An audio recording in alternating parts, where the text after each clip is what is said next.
সৰু এজাক বৰষুণতে কিমান পানী হৈ গ'ল দেখিলে। সৰু নহয়তে ডাঙৰে। ৰাস্তাটো নতুনকৈ বনাইছে, কিনাৰে কিনাৰে মাটিবিলাক দি থৈছে, পানীবিলাক যাব পৰা নাই, ৰাস্তাটোতে গোটেই পানী জমা হৈ আছে। আমাৰ সেই ঘৰৰ সন্মুখতে থকা সেই মানুহ ঘৰৰ চোতালত দেখিছোঁ গোটেই পানী। এই যেনিবা চব বৰষুণৰ পানী। মই ৰৈ চাই আছোঁ। সেই অথনিতে মানে ৰাতিপুৱাতে বৰষুণ দিছিলে, তেতিয়াই ভিডিঅ' প্ৰস্তুত কৰিছিলোঁ আৰু তাৰপিছত কৰাই নাই হ'লে। এতিয়া আহিছোঁ মই সেই বাৰীলে ঠেলাখন লৈ আৰু কলম কটাৰীখন লৈ। কল অলপমান কেইটুকামান কাটোঁ, কালিলৈ বজাৰলৈ নিব লাগিব। কল আছে বাৰীত, কল আছে, লৈ যাম। ৰাতিপুৱা শুই উঠি বজাৰলৈ যাব লাগিব, যি পাওঁ আৰু।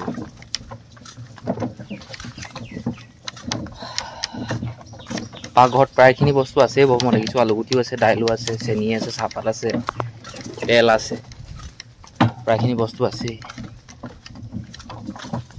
তাৰ মাজতে কিবা এটা ওলাই যায় ন, বোলে আমুকটোহে নাই, কাইলৈ বজাৰৰ পৰা লৈ আহিবি, এইটোতো ক'ব নহয়। ঘৰৰ পৰা পইচা লৈ নাযাওঁ, সেই কল বিকি সেই ঘৰলৈ বস্তুখিনি আনিম, মানে বদলি কৰি।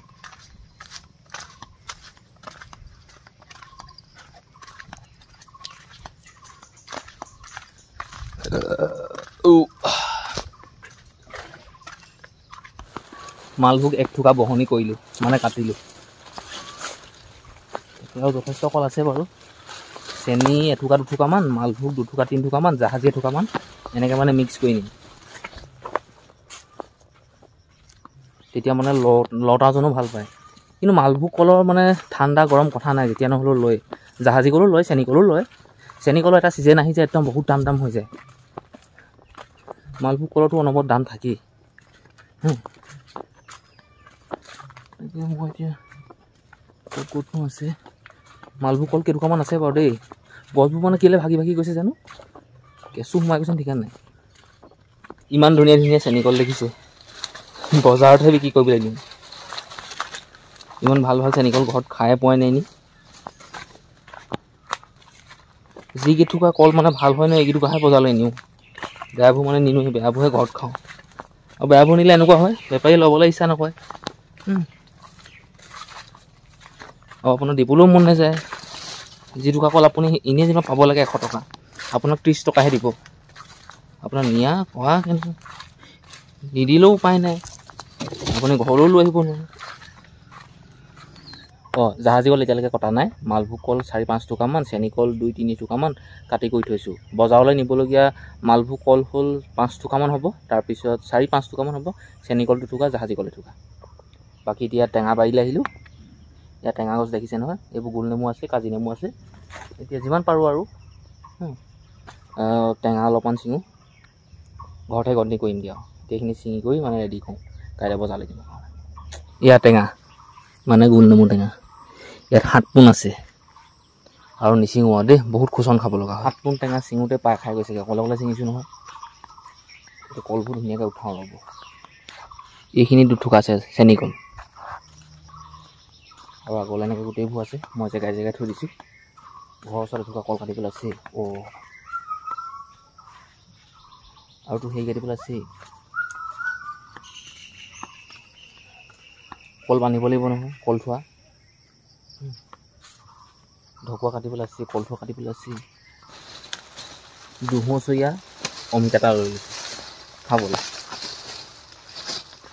সেইফালে আৰু দেখিছিলোঁ দুহচৰীয়া, চৰাই খাই পেলালে।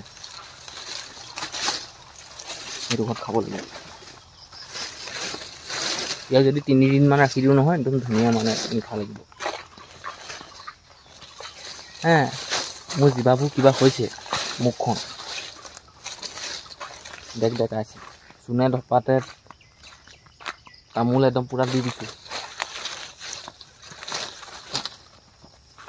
কালিলৈ বুলি বজাৰলৈ নিবলৈ এই ইমানখিনি বস্তু ল'লোঁ। বস্তু বুলিয়ে কৈছোঁ আৰু মালভোগ কল লৈছোঁ 1 টকা 2 টকা 3 টকা 4 টকা 5 6 টকা 7 টকা 7 টকা মান হ'ব দেই জাহাজী কল এটুকা ঘৰৰ ওচৰত আছে সেই টকা কাটিমগে চেনি কল 2 টকা লৈছো বাকি গোল নেমু 7 পোন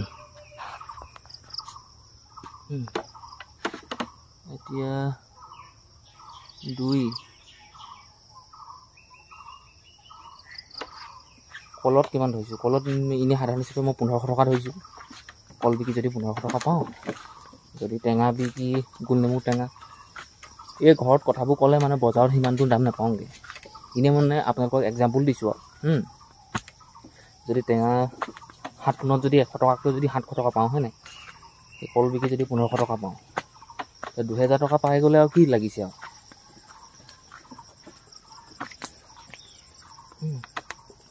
ধুনীয়াকৈ মানে এসপ্তাহ চলিব পাৰিম মোৰ সেই সৰু সৰু সপোন পূৰণ কৰিব পাৰিম